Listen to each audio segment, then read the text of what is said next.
அத்திருப்பரங்குன்றம் மலை விவகாரம் தொடர்பாக முக்கிய தீர்ப்பு. மதுரை உயர்நீதிமன்ற கிளை இந்து முன்னணி போராட்டத்துக்கு அனுமதி வழங்கியது.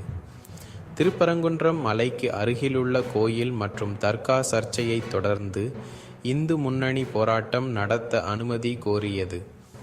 ஆனால் மதுரை காவல்துறை அனுமதி மறுத்தது. இதனால் இந்து முன்னணி உயர்நீதிமன்றத்தை நாடியது.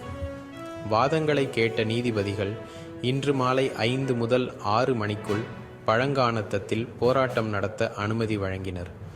முக்கிய நிபந்தனைகள்: கலவரம் தூண்டும் வகையில் பேசக்கூடாது, மைக்ரோஃபோன் ஒன்று மட்டுமே அனுமதி, பாதுகாப்பை காவல்துறை உறுதி செய்ய வேண்டும். இந்த தீர்ப்பால் போராட்ட உரிமையும் பொது அமைதியும் சமநிலையில் வைக்கப்பட்டுள்ளன. உங்கள் கருத்துக்களை கமெண்டில் சொல்லுங்க. இது போன்ற முக்கிய செய்திகளுக்கு அன்னோன் வேர்ல்ட் சேனலை சப்ஸ்கிரைப் பண்ணுங்க.